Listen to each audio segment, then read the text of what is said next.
to engage. And even, I think, at the beginning of this month, we have another engagement, I think around the 29th, with the Lab Fund. We've just had an engagement with CPF, where we met in Kwale, discussing this, among other things. There are also issues on their side, Chair, which I shouldn't bring, extraneous issues which I shouldn't bring here.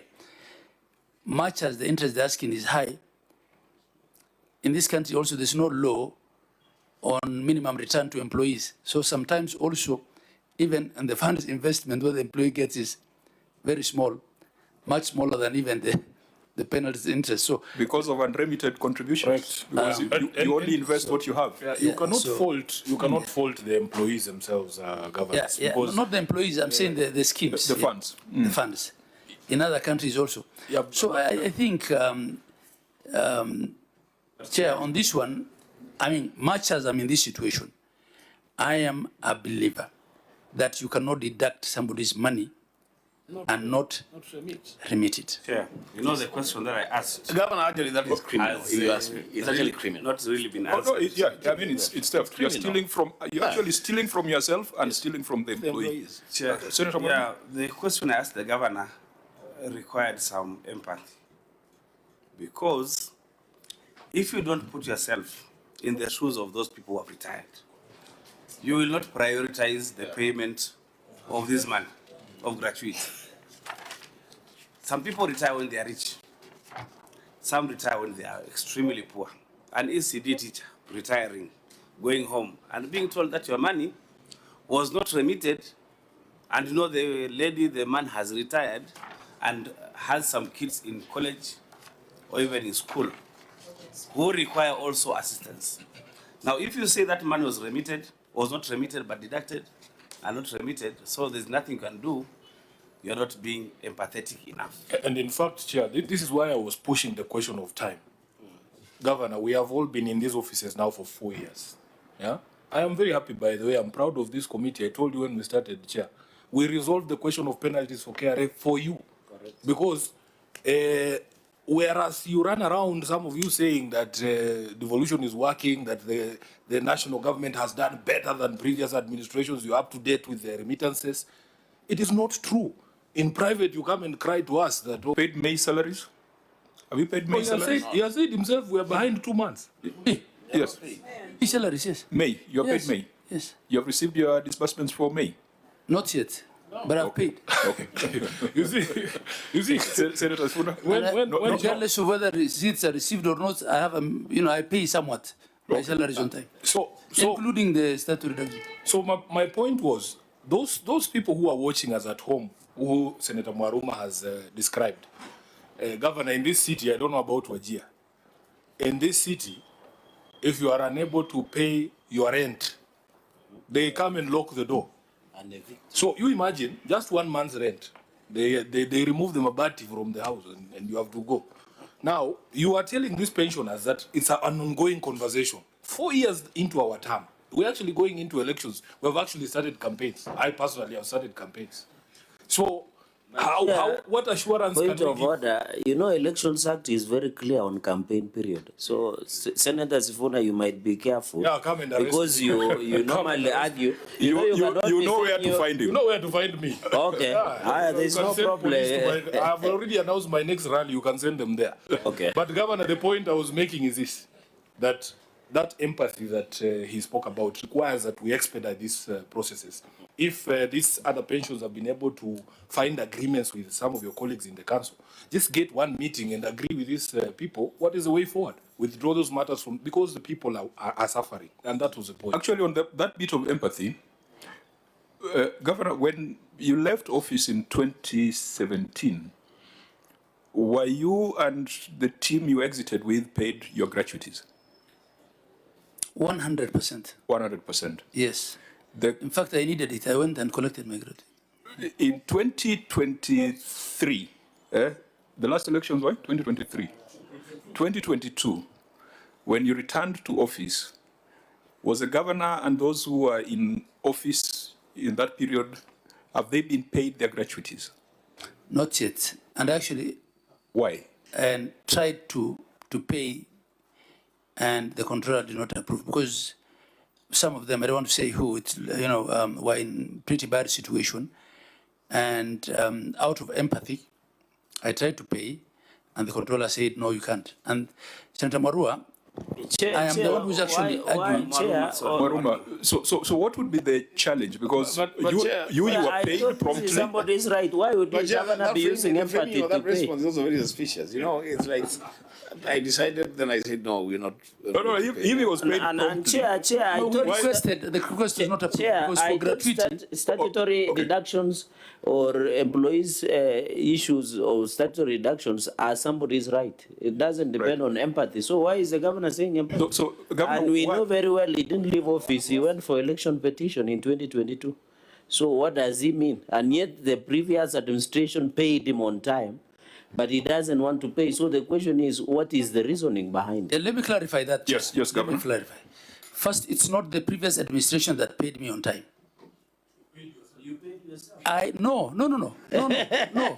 No. Please just let me explain. Yeah, please explain. Because both our pensions and our gratuity were with the fund administrators in my time. I made sure that I remitted the funds to the fund administrators. I did not have to talk to my successor my administration rather had been remitting. Now, here we have a situation where the administration that was in office was not remitting the funds for 25 months, not remit funds for 25 months to the fund administrators. But deducting. But deducted. And Senator Marua, why I was clarifying this, it is not me who was saying it's not payable. It's the controller you've had saying, once you have remitted this, you can't do it again. The challenge on my side was to sign off on an agreement. Senator and SIFUNA, I want to assure you that somehow will agree. And before I leave office, I can't clear this amount, but some chunk will be paid to both CPF and lab fund. But what I'm saying is, because ideally, everybody is with one of the two, either lab fund or CPF. If administrations were disciplined to remit timeously, then this situation should not obtain. That's all I'm saying. Should therefore the deductions be done at the national level? Because you have a crisis here. You have 5 years of discipline, 5 years of alleged indiscipline. How do we ensure that this matter is sorted out? Because, and I think the controller is right, the money was released. It was diverted to some other purposes. You must find a way of funding that expenditure, perhaps even with interest. So going forward, are we seeing a situation where we are saying county governments have become so indisciplined that they must be supervised by the National Treasury on deductions? Chair. The response to that, Governor, just clarify whether that 25 months of non-remittance is for all the employees, including for the governor himself.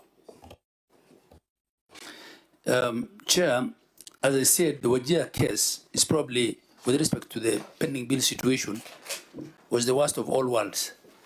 There are also other counties, governors who, when they came into office, inherited as little as 15 million shillings or 50 million shillings of pending bills. So whether we should change the law just because of a few bad situations, I think that that's a matter for all of us, not only for me, because the architecture does not allow currently the setup of the PFM architecture a mechanism for national government to deduct money at source without first hitting the CRF. Well, they did it with MES, you remember? Right. At MES, it was a book entry in a sense. You know, they were like saying they allocated us X as conditional grant, but it wasn't really part of the equitable share in a sense. So it was like a donation, we've made a donation to you, and we're keeping it up in the air, sort of. That was what it was, how I understood it. But there is no mechanism really for that to happen, for Treasury to decide we're not remitting a part of your equitable share. One thing that has now happened in the last, I think, 1 month, from April, which is a plus and a minus at the same time, is that the payroll is now being handled through IFMIS, right? The HRS, the Integrated Human Resource System, is now been integrated with, the module has been integrated with IFMIS. So salaries have to be paid through IFMIS just like everything else, individually to the employee. The downside of that is when, as Senator SIFUNA says, there are delays in disbursements and releases, then the utilization of the soft banking arrangements that some counties use to pay salary becomes difficult, because the banks can't be the ones paying the employees' money through IFMIS. IFMIS only accepts, it's only integrated to the county operational and development account. So it becomes more difficult actually to get banking help, right? So as to the question of how this is handled, I think, Chair, it's a question of the control environment. It's a question of also timely audits and timely oversight and timely action, I think. Because if we were to go the route of deducting that at the source, remember, even the pending bills that I'm being crucified about here have to do with money that has actually left the CRF account, has been released by the controller, but was misapplied, or there was an over-budgeting of expenditure above the budget. Because if there is no mechanism for county governments to be in deficit, county governments must stick to their budget. And if there are overshoots because of a disaster or something, then that should be something that can be managed within the next budget or something like that. If a disaster happens or something. But it shouldn't be something that cannot be absorbed by the next regime.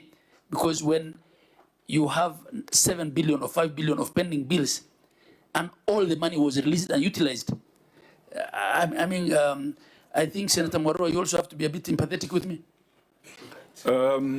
Well, and all these are offenses committed by the team that you lead. Honorable members, how do we get away out of this? Because all these are instances of poor financial management in counties. There's a specific case of Wajir, but it cuts across. Now, there has to be a solution. So Wajir, the first 5 years are doing the right thing. The second 5 years, they're doing the wrong thing. The next 5 years, they're doing the right thing. The next 5 years, you don't know what's going to happen. You've got employees. They are looking at the Senate and all these institutions to come up with a solution. I am not hearing a solution. I am hearing a detailed description of the problem. I think for me, Chair, there should be certain consequences. I think where we are failing as a nation is the consequence part. How is it conscionable for you to preside over an administration that deducts money from employees? Don't remit, then you tell us you also don't have a solution. Even criminal sanctions should follow such people. I mean, it's unconscionable. They come to our offices here, Chair, at KICC, and they are in bad shape. They come to cry in our offices, and we can't just say there's nothing to do. I think there should be criminal consequences for CEOs who do that you deduct money and you don't remit. And then the COB says they can't release twice. I mean, those are the conversations we should be having, Governor, at COG level, at the Senate level. And we're willing and ready to help. For as long as you don't see us enemies. We can sit and talk about these things. But for me, I think there should be some level of responsibility, criminal responsibility for people who are doing these things. Senator Chirarke? Maybe, Chair, I agree with the Nairobi Senator that if this money was released and the governor has described in detail what happened and also the reluctance of COB, which we agree with, not to release money that had already been, should have been remitted. This was a pure theft. And I think, in my own opinion, certain consequences, including investigations and prosecution, and I'm happy, I don't know whether ESCC are here with us. I think anybody found culpable, then and now, because the Constitution under Article 2265 is very clear that you should be held accountable while or even after you leave office. So there is no expiry or reflection of criminal liability if somebody took the people's money, the staff of Wajir. And Governor, we cannot be sympathetic with you because you have already received your gratuity in them. So sympathy will not be there today. Yeah. So what I'm just saying in simple, Governor, and we agree with the criminal enterprise of stealing from the employees, they must be investigated and prosecuted. I think ESCC is normally with us. They just pick it up so that as we pursue for a resolution on this matter, somebody in this country, Chair, we should punish the issue of corruption to be as rare as a snowball in hell, so that somebody cannot walk into a public office, steal, get away with it, go to Santorini, and enjoy their lives as if nothing is happening, Mr. Speaker. I know Senator SIFUNA does not know where Santorini is, but I will share with him. It's one of the exotic places. Okay, members, looking at the time, we just have 20 minutes, so let's be conscious. Senator Wambua. So, Chair, on the same note, you know, Governor, the truth of the matter is the people of Wajir, especially those who are already retired, they are out of the payroll, definitely are expecting that because you are appearing today, there will be a solution or a way forward to their issues. It's easy to say it wasn't me. It's an easy thing to say, but you know, for that mama, for that old man who worked tirelessly to make Wajir County what it is today, and they are at home now with nothing. And the only thing we can do here is to say their former governor did not remit their deductions for 25 months. They already know that. What hope, what exactly is it that your government is doing to ensure that those people, in a way, you reduce their suffering? It's first of all, you agree with me, it's criminal. It's really a very bad thing for a governor to deduct money from employees and not remit. It's a criminal act. So what exactly are you doing before the ESCC comes for you or for whoever it is that they have to come for? What exactly are you doing about those people? Chair, you know, I'm not an accountant, but is it not possible to know if some money came, like 200 million, a receipt from Treasury for paying salaries, plus gratuity and everything? If the salaries were paid at net and the remittances were not made, is it not possible to know where that money went to and who misappropriated? I think it's possible to know. Because then if you have received money this month and you've paid the employees and the money that is deducted, say 20 million, was not remitted, we should know where that money went to and the person who misappropriated that money. And number two, Chair, we should be able as an oversight body to direct the county to pay this money. First of all, any payable should serve as a first charge, as a priority charge on any receipt. Why can't we direct that this also happens for this money? Yeah, Governor, I think you have seen the mood of the Senate, that these are issues that we want to engage on positively because they impact on the lives of the very people we rely on for service delivery. Having described the problem, what do you put as the action you're going to take individually as a governor of Wajir and broadly as the leader of the team of governors? Chair, that it's a criminal offense. Everything we have discussed here with respect to pending bills is a criminal offense.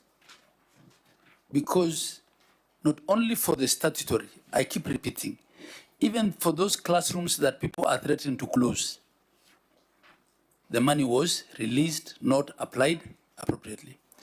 And it's easy to blame the governors, but even the governor himself, his gratuity was not paid. So this is, and of course, the tone at the top and everything is important, but I think there were officers who are in these roles, in HR, in finance, in procurement, who ought to have known better.